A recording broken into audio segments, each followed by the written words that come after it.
Well, September is known as Self-Improvement Month since it marks the end of summer and the start of a new journey, fall. But some people think of September as a time to make resolutions, even though there's no new year and there's no ball drop. And joining us now to help jumpstart our self-improvement itinerary is author and motivational speaker Mindie Barnett. Thank you for joining us today. Of course, thanks for having me. I'm so happy to be here. Okay, so we're already in the thick of September. Why is this a time to make New Year resolutions? Well, you know, it goes back to when we were getting ready to go to school when we were younger, and not to date myself, it was quite a while ago. We all thought of September as sort of a new year and a new way to make new healthy habits, kind of start off on a new lease. We're getting done summer, and it's another chance to start anew, so why not, right? Okay. Yeah, we'll get a jump start on everything, right? So let's get to your tips. First of all, you say you should start small with things, and I agree with that. Why is it? Absolutely. So we always say whenever we're making any kind of change or implementing a new habit or pattern or whatever it may be, you're always going to be more satisfied, if you will, if you start small. Set a small goal for yourself, something instead of say you want to work out, right? That's an easy one, a New Year's resolution that we often make. Instead of working out every day a week or 5 days a week, start maybe once or twice. You'll reach that goal. You'll feel good about yourself. You'll have the confidence and you'll have the motivation to add more to your plate, so to speak. So it's a great way to start small and then eventually end up large. Okay, you also say that it can help to think back to our childhood. What do you mean by that? Okay, so I think that we can all improve, and self-love and, you know, self-glow doesn't necessarily always have to come from going to the spa or getting manis and pedis, although there is nothing wrong with that. Incorporating something that brought you joy back when you were a child is something great. Maybe it's perhaps, for me, it's dancing. I'm implementing taking ballet classes once a week. It could be taking a tennis lesson, or it could be just going out playing pickleball with your friends, or, you know, shooting some hoops if you like to play basketball when you're younger. Whatever it may be, it'll give you immediate pleasure. It's selfish, but it's also selfish in a good way, where you're taking time just for you.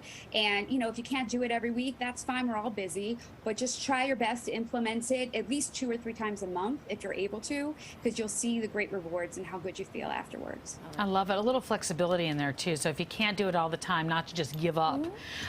So next you say evaluate your friends. Why is that important? Editing your friends is something that we should all do. I actually recommend doing this 4 times a year. Oh my gosh. Everybody grows and evolves. I'm not saying cut out the people that bring you joy. Not mean girl stuff. How you've been edited. Right. Exactly. But just really take stock in who's bringing value to your life and who's essentially, as we say, becoming like a time suck, if you will, and really, you know, not bringing, everybody has ups and downs, and sometimes you have to give more than you get in a friendship. That's cool. But what I'm saying is, if it's not really a two-way street and it hasn't been that way for a long time, it's time to take value, because that's negative energy. And who needs that? Yeah, and I love incorporating new people into your life, you know, that you help one another. All right, this one could be hard for some people. A social media cleanse. What do you mean by that?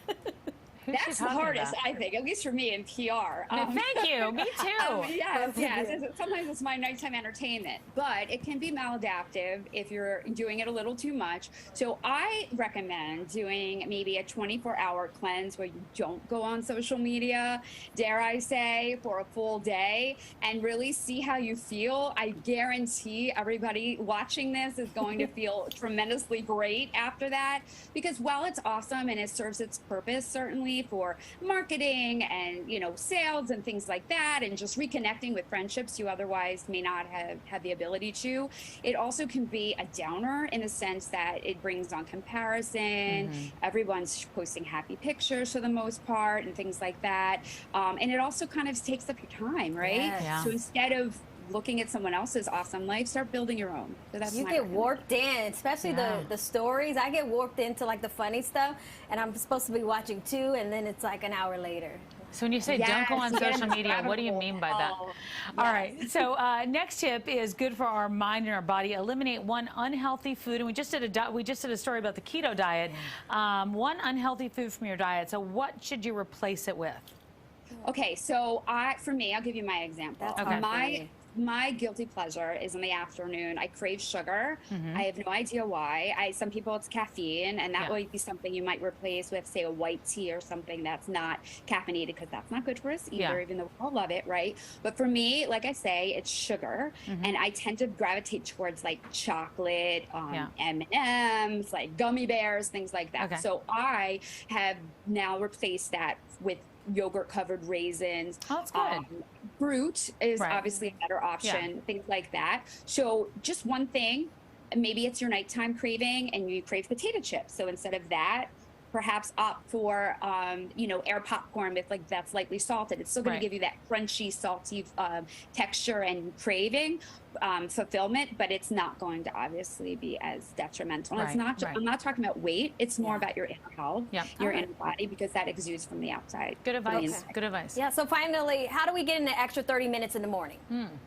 Okay, so I'll be really quick because 30 minutes, right? It means everything. So I had to recently do this because my daughter is just started high school, and I had to get up earlier because I like to see her off in the morning, and I'm not a morning person. So it was hard for me, but I realized that when I got up, even 30 minutes earlier, I was able to stock in so much stuff for myself. I had time to read a little bit. I had time to meditate. I had time to get in a quick like online workout or whatever it may be. Maybe it's just catching the morning news. I had a day or two that I did that and sipped my coffee. And I have to say, my full work day was so much more productive and better because I wasn't getting out of bed, racing with the kids, doing all that stuff, and then dashing to the office. I actually had time to have, even though it's not like obviously like hours on end, just that little bit of time. Even if you can't do 30, try 15 first, then move up to 30 and add 45 in a couple of months. You will be amazing. Mindie, thank you so much for being with us. Sure. All right. Take care.